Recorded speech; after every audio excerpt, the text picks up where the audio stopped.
Bismillahirrahmanirrahim. Assalamualaikum warahmatullahi wabarakatuh. Alhamdulillah wassalatu wassalamu ala rasulillah wa ala alihi wa sahbihi ajmain, amma ba'du. Kaifal kunna soleha. Bagaimana kabar antuna semua? Semoga antuna dan keluarga tetap diberikan kesehatan oleh Allah Subhanahu wa taala. Ya, kembali lagi dengan saya di sini akan menyampaikan materi tematik Bahasa Indonesia tema 6, memperkirakan dan menggali informasi yang terdapat pada teks non-fiksi. Ya, sebelum saya sampaikan materi, seperti biasa ya nak ya, kita punya kontrak belajar. Masih ingat apa kontrak belajar kita yang pertama? Yaitu berdoa. Sebelum melakukan aktivitas apapun, saya harapkan kalian memulainya dengan berdoa supaya Allah memberikan antuna kemudahan. Kemudian kalian simak video ini ya, simak, jangan di skip-skip, cari evaluasinya saja. Oke, yang selanjutnya kalian catat ya nak ya, catat informasi yang penting dalam video ini. Dan yang terakhir, kerjakan evaluasinya. Ya, adapun tujuan pembelajaran kita sudah tadi saya sebut di depan apa ya? Tujuan pembelajaran kita hari ini adalah dengan rahmat Allah, melalui kegiatan menyimak video, siswa mampu menggali informasi yang terdapat pada teks non-fiksi dengan benar. Ya, oke, are you ready? Bismillah ya. Nah, kita yang pertama itu adalah memperkirakan informasi yang berdasarkan judul dari teks non-fiksi. Sebelum kita memperkirakan informasi tersebut, alangkah baiknya antuna pelajari dulu apa sih teks non-fiksi. Ada yang tahu? Sebelum kelas 6, kelas 4, 5 pernah dibahas tentang teks fiksi. Tapi kali ini kita akan membahas teks non-fiksi. Teks non-fiksi adalah teks yang berisi informasi berdasarkan fakta ya, yang sesungguhnya terjadi ya, realita atau hal-hal yang benar-benar terjadi ya, bukan karangan atau dongeng. Nah, contohnya seperti apa sih teks non-fiksi? Misalnya buku kesehatan, di sana dijelaskan tentang penyakit seseorang, bagaimana penyembuhannya, bagaimana gejala-gejalanya, itulah teks non-fiksi. Contoh lagi yang lain, artikel ya, misalnya tentang artikel yang membahas tentang COVID ya. Kemudian biografi seseorang, misalnya buku yang membahas tentang sejarah atau riwayat Rasulullah Shallallahu Alaihi Wasallam, biografi Nabi kita ya. Kemudian isai. Nah, itu ada lagi mungkin ya, seperti apa? Berita ya. Berita yang benar-benar terjadi, bukan buatan bukan seperti dongeng atau karangan. Nah, masih ya, pernahkah antuna pergi ke toko buku? Insya Allah ada yang mungkin yang mudah pernah ya, cari-cari referensi buku di sana. Nah, kita dapat memperkirakan informasi yang terdapat dalam buku dengan cara membaca judul bukunya. Nah, dari judul itu biasanya mencerminkan apa sih isi buku tersebut. Nah, biasanya buku-buku yang ada di sana masih tersegel dengan rapi. Saat buku itu tersegel, kamu tidak dapat membaca keseluruhan isi buku tersebut.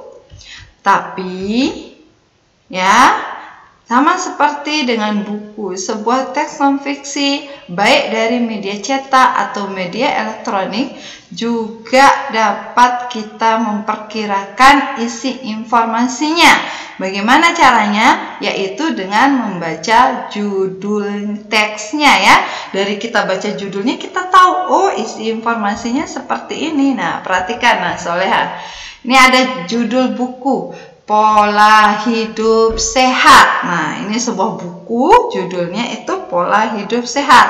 Kira-kira apa sih informasi yang bisa kita peroleh dari buku ini yang berjudul dengan Pola Hidup Sehat?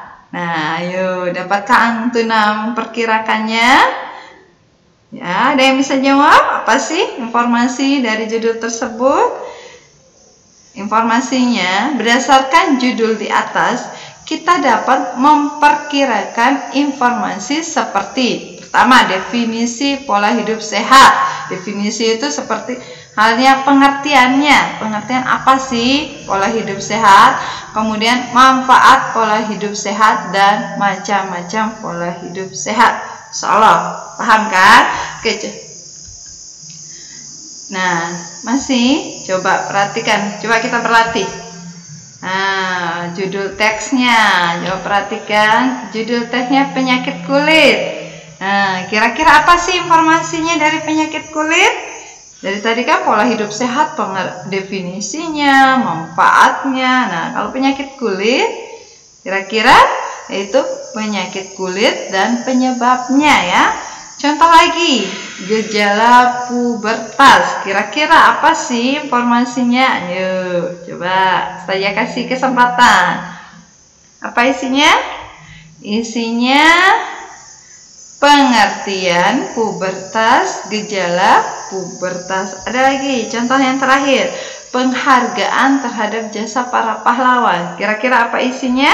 Isi informasinya adalah jasa para pahlawan dan cara menghargai jasa para pahlawan. Insyaallah. Mudah kan? Kita bisa memperkirakan informasi dari teks non-fiksi itu dengan memperhatikan atau membaca judul teksnya. Oke, itu tadi kita memperkirakan dengan cara. Nah, sekarang memperkirakan informasi bacaan sesuai kata kunci dalam judul. Saya pernah ingatkan dulu di kelas 5, apa sih kata kunci? Ayo, ada yang tahu apa sih kata kunci itu? Kata kunci adalah kata atau ungkapan yang mewakili konsep yang telah disebutkan. Ingat ya, sebuah ungkapan yang mewakili konsep yang telah disebutkan. Nah, kita dapat memperkirakan informasi yang terdapat dalam bacaan sesuai kata kunci dalam judul bacaan tersebut. Perhatikan contoh judul bacaan berikut ya. Nah, ini ada bahaya jajanan tidak sehat di sekitar sekolah. Kata kuncinya yaitu bahaya jajan tidak sehat. Jadi perkiraan informasinya itu tidak semua jajanan di sekitar sekolah itu sehat. Terkadang para penjual menambahkan bahan bahaya pada jajanan. Jadi perlu waspada terhadap jajanan yang berwarna mencolok. Nah, itu perhatikan ya, dari kata kuncinya kita bisa memperkirakan sebuah informasi. Nah, sekarang memperkirakan informasi setelah membaca teks non-fiksi. Informasi juga dapat digali dengan cara menjawab pertanyaan yang diberikan. Agar dapat menjawab pertanyaan yang diberikan, kamu dapat melakukan hal-hal berikut ini. Yang pertama, membaca keseluruhan teks dengan seksama. Yang kedua, mencatat tiap informasi penting dalam teks. Yang ketiga, membaca setiap soal yang diberikan dengan teliti. Yang keempat, mencari jawaban yang sesuai dengan teks yang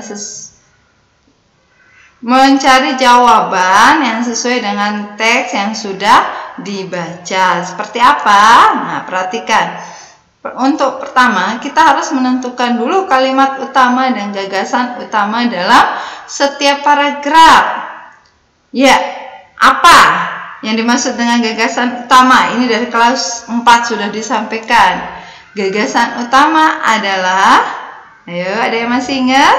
Gagasan utama adalah suatu gagasan atau ide yang dibahas dalam sebuah paragraf. Gagasan utama ini disebut juga dengan gagasan pokok, pikiran pokok, atau pokok pembicara atau pokok pikiran.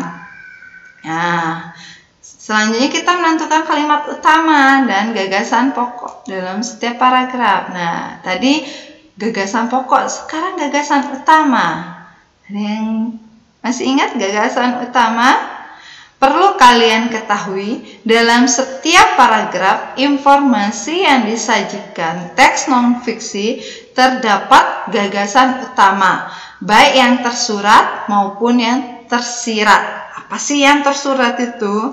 Tersurat artinya informasi tersebut ada atau tertulis di dalam teks.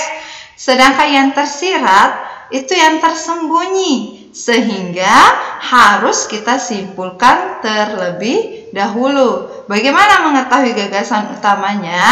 Ya, perhatikan apa yang dimaksud dengan gagasan utama tadi. Ya. Nah, cara gagasan utama dapat diketahui dengan dua cara. Yang pertama, membaca teks dengan cermat lalu menjawab pertanyaan apa saja yang dibahas pada teks tersebut. Yang kedua, menemukan gagasan utama pada setiap paragraf lalu menarik kesimpulan gagasan utama setiap paragraf dan menyimpulkan gagasan utama teks. Ya, selanjutnya. Nah, sekarang kita kalimat utama. Kalimat utama adalah kalimat yang bersifat gagasan umum dan mengandung gagasan utama. Ya, pada kalimat utama ini dia mengandung gagasan utama ya, Soleha ya. Udah ini nih kita mereview pelajaran kelas 4. Oke, nah coba perhatikan contohnya ini ya. Setiap warga negara Indonesia mendapatkan perlindungan hukum.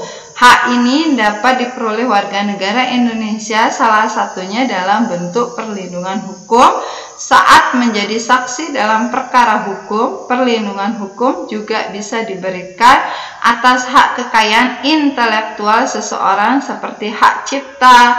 Sebagai contoh, hak cipta dalam penerbitan buku. Biasanya diberikan hak cipta atas isi buku adalah penulis atau penerbitnya. Coba perhatikan kalimat utamanya apa ya?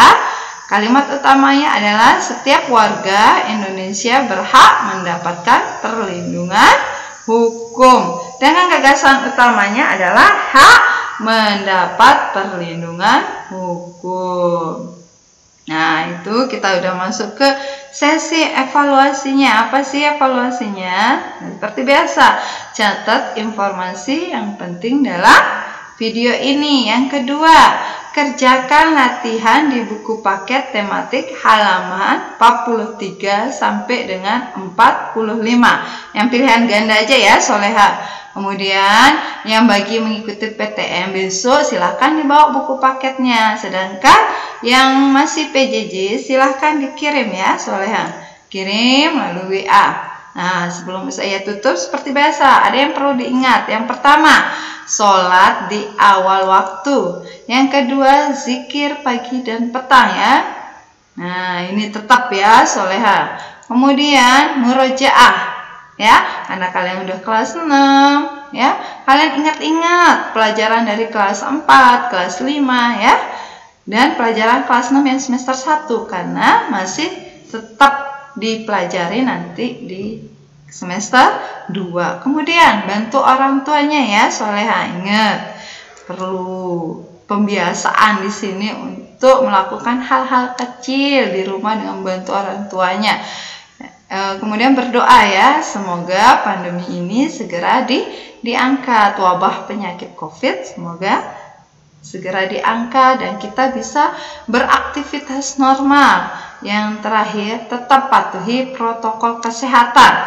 Dimanapun Antuna berada, tetap mematuhi protokol kesehatan. Apa saja? Yang pertama, rajin cuci tangan ya. Yang kedua, ingat gunakan masker ketika di luar rumah ya. Kemudian yang ketiga apa lagi? Yaitu jaga jarak ya. Jaga jarak. Oke. Sebelum saya tutup pembelajaran hari ini, mari kita sama-sama membaca doa kafaratul majelis. Subhanakallahumma wa bihamdika asyhadu an la ilaha illa anta astaghfiruka wa atubu ilaik. Wassalamualaikum warahmatullahi wabarakatuh.